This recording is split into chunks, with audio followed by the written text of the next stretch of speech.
বিসমিল্লাহির রহমানির রহিম। আমরা আজকে পড়ব ক্লাস 9-10 এর chemistry third chapter. Chemistry third chapter যদি আমরা বলি, প্রথমে আমরা যদি দেখতে পাই কেমিস্ট্রি থার্ড চ্যাপ্টার হচ্ছে আসলে নাম কি, এটার নাম হচ্ছে পরমাণুর গঠন।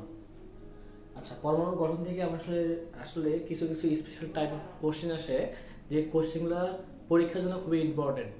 আমরা সেই কোশ্চেনগুলো সম্পর্কে আজকে জানার চেষ্টা করব।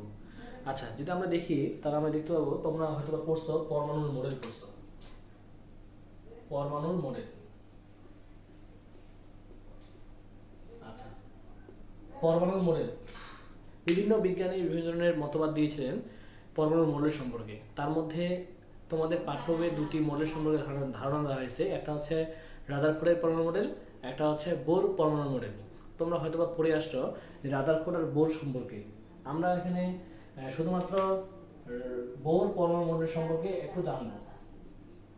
বোর পরমাণু মডেল।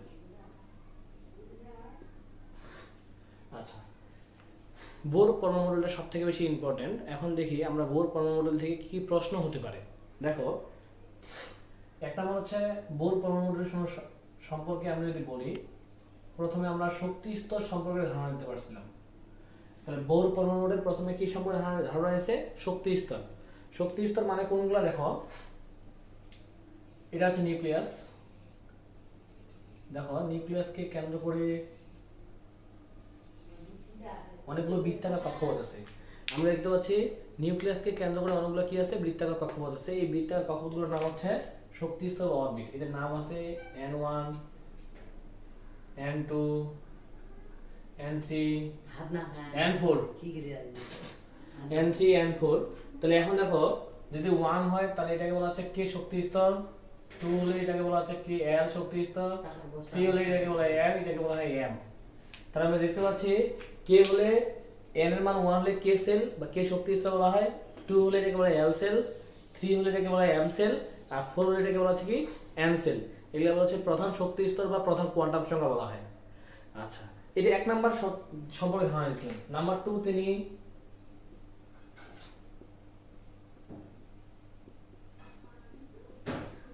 কৌণিক ভরবেগ সম্পর্কে ধারণা দেন। কৌণিক ভরবেগ জিনিসটা কি যদি আমরা জানতে চাই, তাহলে আমরা দেখব যখন কোনো শক্তি স্তরে ইলেকট্রন আবর্তন করবে।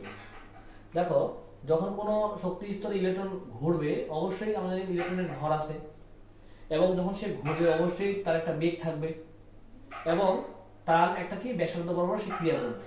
তাহলে আমাকে বলো তো, ইলেকট্রনের ভর আছে, ইলেকট্রনের বেগ আছে, এবং ইলেকট্রন একটা কি করবে? ব্যাসার্ধ বরাবর ক্রিয়া করে না। এবং দেখো তো, ইলেকট্রনটা একটা নির্দিষ্ট কক্ষপথ বরাবর ঘুরতেছে কিনা। তাহলে যদি সবগুলো মিলে দেখি, তাহলে আমরা যদি কৌণিক ভরবেগ বলি, তাহলে কৌণিক ভরবেগ ইকুয়াল টু হবে mvr ইকুয়াল টু ns/2π। এটা হচ্ছে কৌণিক ভরবেগ নির্ণয়ের সূত্র। কি সূত্রটা? mvr equal to ns/2π। এখন জানতে হবে এইগুলা কোনটাকে কি বলা হয়। আমরা যদি বলি m হচ্ছে ইলেকট্রনের ভর, ইলেকট্রনের ভর তোমরা জানো 9.11 10 31 কেজি। ভি হচ্ছে ইলেকট্রনের বেগ, আর হচ্ছে ইলেকট্রনের ব্যাসার্ধ। আচ্ছা, তাহলে আমরা বুঝতে পারলাম এম হচ্ছে ইলেকট্রনের ভর, আর ভি হচ্ছে ইলেকট্রনের বেগ, আর হচ্ছে ইলেকট্রনের কি ব্যাসার্ধ, আর এন হচ্ছে শক্তি স্তর সংখ্যা, মানে কোন শক্তি স্তরে আছে সেটার সংখ্যা। আরেকটা আমরা যদি দেখতে পাচ্ছি একটু রাশি, নাম হচ্ছে এইচ। এই এইচ কে বলা হয় প্লাঙ্কের ধ্রুবক। এইচ কে কি বলা হয়?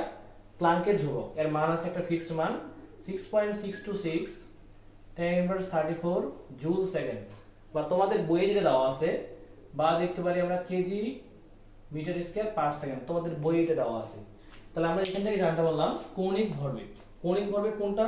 যে আমরা জানি যখন কোনো বস্তু কণা বৃত্তাকার পথে আবর্তন করবে, তখন তার ব্যাসার্ধ বরাবর একটা রৈখিক বেগ, অর্থাৎ আমরা যদি বলি, আমরা জানি কৌণিক ভরবেগ বলতে এখানে কয়টা রাশি বোঝাচ্ছে? একটা হচ্ছে m, একটা v, একটা হচ্ছে r। m v r, অর্থাৎ আমি বলছি কৌণিক ভরবেগ যদি সংজ্ঞা আমাকে বলা হয়, যে কৌণিক ভরবেগ ইকুয়াল সংজ্ঞা হচ্ছে এরকম, কৌণিক ভরবেগ ইকুয়াল l ইকুয়াল লেখা যায়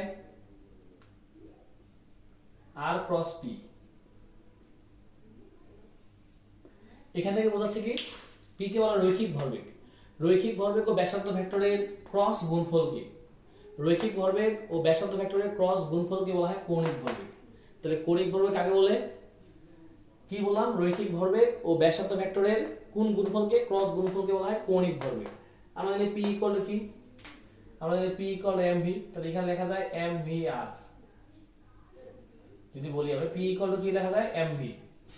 পি ইকুয়াল টু এমভিআর, এখানে আর, তাহলে সূত্রটা কি হবে? এমভিআর। সূত্রটা কি হবে? MVR equal to NS by 2 pi. এটা মূলত আমাদের কৌণিক ভরবেগ নির্ণয়ের সূত্র। আমরা এখন দেখব এখান থেকে কি ধরনের প্রশ্নগুলো আমাদের পরীক্ষায় আসে, মানে কৌণিক ভরবেগ থেকে কি ধরনের প্রশ্ন আসতে পারে।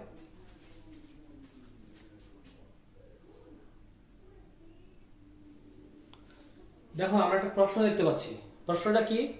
কে এল এম এন শক্তি স্তরে কোন ইলেকট্রনের কৌণিক ভরবেগ তোমাকে বের করতে বলা হয়েছে। যে কোনো একটা তোমাকে কোশ্চেন বলা হবে।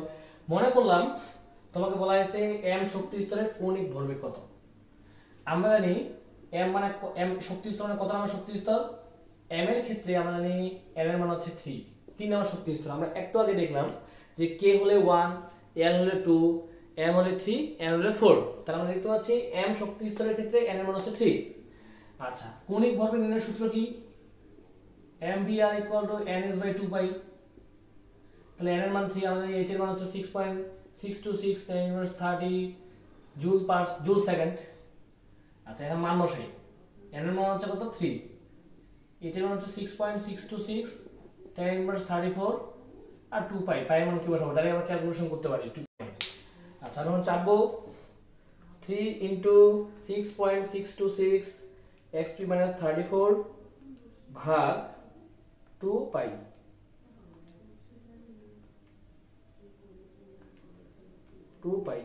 তাহলে আসবে 3.16 10⁻34 জুল সেকেন্ড, বা লেখা যায় KG metre square per second. So আমরা অলরেডি বুঝতে পারছি যে কৌণিক ভরবেগ কিভাবে বের করতে হয়। এখন যদি কে বলা হয় তাহলে n এর মান 1 হবে, l বলে n এর মান 2 হবে, n বলে n এর মান 3 হবে, 4 হবে। এবার কোশ্চেন নাম্বার 2 কি আসবে? কোশ্চেন 2 আসবে ইলেকট্রনের বেগ নির্ণয়। দেখো আমরা ইলেকট্রনের বেগ কিভাবে নির্ণয় করব। কোশ্চেন দিছে যে n শক্তি স্তরে ইলেকট্রনের ব্যাসার্ধ 2.5 অ্যাংস্ট্রম হলে ইলেকট্রনের বেগ কত? তাহলে n শক্তি স্তরে ইলেকট্রনের ব্যাসার্ধ 2.5 অ্যাংস্ট্রম হলে ইলেকট্রনের বেগ কত? মাথায় রাখতে হবে ব্যাসার্ধ হচ্ছে কার মান? r এর মান। 2.5 অ্যাংস্ট্রম মনে রাখবা, 1 অ্যাংস্ট্রম সমান 10⁻10। আচ্ছা, এটা ইংলিশে বলা হচ্ছে, বাংলা যদি আমি বলি এটাকে বলা হয় অ্যাংস্ট্রম। দেখো তাহলে কি হবে? 2.5 × 10⁻10 মিটার, 2.5 × 10⁻10 মিটার। আচ্ছা, এখন বলতো ইলেকট্রনের বেগ মানে কি? mvr = ns/2π। কোন শক্তি স্তর বলছে? n। তাহলে n এর ক্ষেত্রে n এর মান কত? 4। আচ্ছা, বের করতে বলছে ইলেকট্রনের বেগ। v = what? v = ns/2π mr। এখন দেখো তো n এর মান হচ্ছে আমরা জানি কত? n এর মান হচ্ছে 4। আচ্ছা, আরেকটা জানতে হবে m এর মান। m হচ্ছে ইলেকট্রনের ভর 9.11 10⁻31 কেজি। তাহলে n এর মান কত পাইলাম? n এর মান হচ্ছে 4, 6.626 10⁻34। নিচে হবে 2π 9.11 10⁻31 কেজি ইনটু r এর মান কত? r এর মান হচ্ছে 2.5 10⁻10। এই মানগুলো লিখবো আমরা। আচ্ছা, এখানে v এর মানটা বোঝা যাচ্ছে না কিছু। দেখো আমরা এদিকে দেখি, তাহলে v = what। এখন আমি যদি ক্যালকুলেশন করি তাহলে ক্যালকুলেশন করলে কি হবে? দেখো ক্যালকুলেশন যদি করি আমরা, তাহলে 4 × 6.626 xp-34 ইকুয়াল ভাগ bracket 2π × 9.11 10⁻31 into 2.5 xp-10 bracket close. আসবে হচ্ছে এনজি কোলে আসবে 1.85 10⁻8 1.85 10⁻8 ms/1। আশা করি তোমরা বুঝতে পারছো সবাই যে কিভাবে ইলেকট্রনের কৌণিক ভরবেগ এবং ইলেকট্রনের বেগ বের করতে হয়। ঠিক আছে,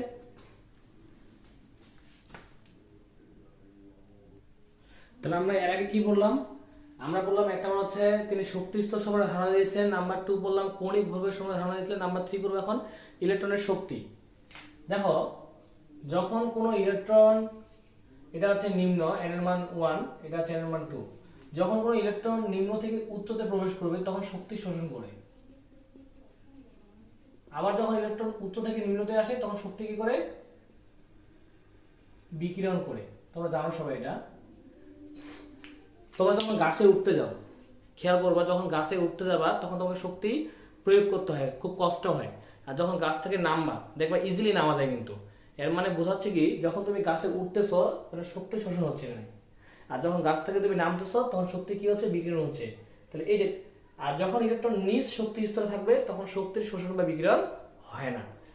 এর মানে বোঝাচ্ছে নিচ থেকে উপরে গেলে শোষণ হবে, উপর থেকে নিচে আসলে শক্তির কি হবে? বিকিরণ হবে। মনে করলাম এটাকে বলা হচ্ছে E1 শক্তি, এটা হচ্ছে E2 শক্তি। তাহলে আমি যদি শক্তির শোষণ বা বিকিরণ বলি, শক্তি যদি বিকিরণ বলি আমি বা শোষণ বলি, তাহলে ডেল্টা E ইকুয়াল হবে E2 মাইনাস E1। এখন আমাকে বলো তো, ডেল্টা E ইকুয়াল সূত্র হচ্ছে h নিউ ইকুয়াল লেখা যায় hc বাই ল্যামডা। দেখো এটা কেমনে আসে। আচ্ছা, এখানে মনে রাখতে হবে নিউ হচ্ছে কম্পাঙ্ক, এটার একক হচ্ছে হার্জ পার সেকেন্ড বা সিপিএস। তোমরা সবাই জানো হার্জ এবং পার সেকেন্ড, সিপিএস আসলে কি? এটা ইংলিশে বলা হয় সাইকেল পার সেকেন্ড।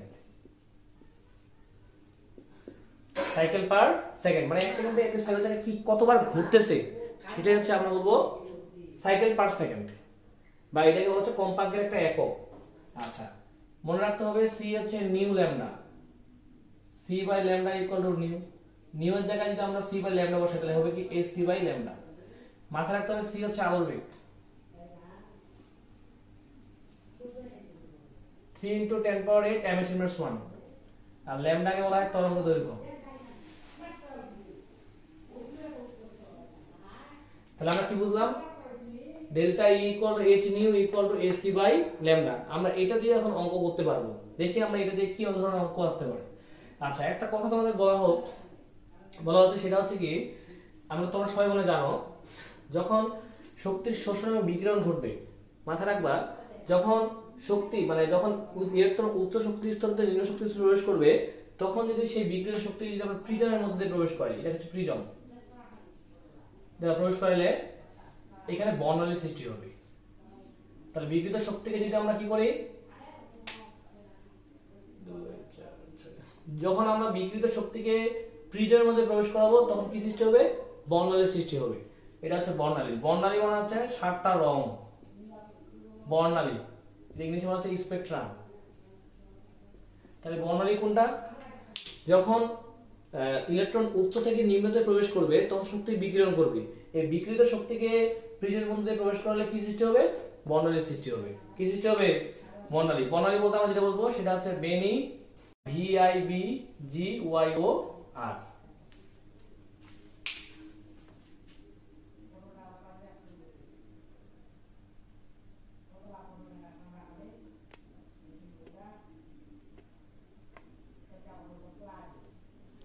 তোমরা দেখতে পাচ্ছ আমরা দেখলাম বর্ণালী। বর্ণালী হচ্ছে স্পেকট্রাম বলা হচ্ছে, যে আমি বললাম যখন ইলেকট্রন উচ্চ থেকে নিম্নতে প্রবেশ করবে তখন শক্তি বিকিরণ করবে। এই বিকিরিত শক্তিকে যদি আমরা প্রিজমের মধ্যে দিয়ে প্রবেশ করি তাহলে বর্ণালীর সৃষ্টি হবে। বর্ণালী মানে কয়টা রং? 7টা রং। আমরা দেখতে পাচ্ছি 7টি রং বলতে বেনি, আসহ, কলা বোঝাচ্ছে। ইংলিশে বলা হচ্ছে ভিগর। এক প্রশ্ন হচ্ছে কি, বেনি, আসহ, কলা যদি আমি বলি, এটাকে আমরা আরেকটা কথা বলা হয়, এটাকে বলা হয় দৃশ্যমান আলো বলা হয়। কি বলা হয়? এই দৃশ্যমান আলো, যেটা আমাদের চোখে পড়ে সেটাকে দৃশ্যমান আলো বলা হয়। এটার তরঙ্গদৈর্ঘ্য হচ্ছে কত? 380 থেকে 780। আমরা এখন দেখবো কোন রশ্মির জন্য কোন তরঙ্গদৈর্ঘ্য পাওয়া যায়। দেখো 380 থেকে যদি 424 ন্যানোমিটার হয় সেটা বেগুনি, 425 থেকে 450 হলে নীল, 51 থেকে 500 হলে আসমানি, 501 থেকে 572 হলে সবুজ, 576 থেকে 590 হলে হলুদ, 591 থেকে 647 হলে কমলা এবং 648 থেকে 780 হলে লাল। আচ্ছা, আমরা আজকে এতটুকুই পড়লাম। এরপরে আমরা শিখবো শক্তি নির্ণয় এবং আরো আমরা কিছু এক্সক্লুসিভ সৃজনশীল শিখবো, যেটা আমাদের বোর্ড পরীক্ষায় আসার সম্ভাবনা 90%। এখন শোনো, এরপরে আমরা কি কি শিখবো, কিছু টপিক দেওয়া থাকবে, আমাকে বলবে যে মৌল শনাক্তকরণ করো, এবং আমরা এখান থেকে শিখবো কি শক্তি নির্ণয়। আমরা আরো শিখবো যে আইসোটোপের শতকরা পরিমাণ আপেক্ষিক পারমাণবিক ভর নির্ণয়। এগুলা শেখার জন্য আমাদের পরের ভিডিওর জন্য অপেক্ষা করতে হবে। ঠিক আছে, ধন্যবাদ, সবাই ভালো থাকি।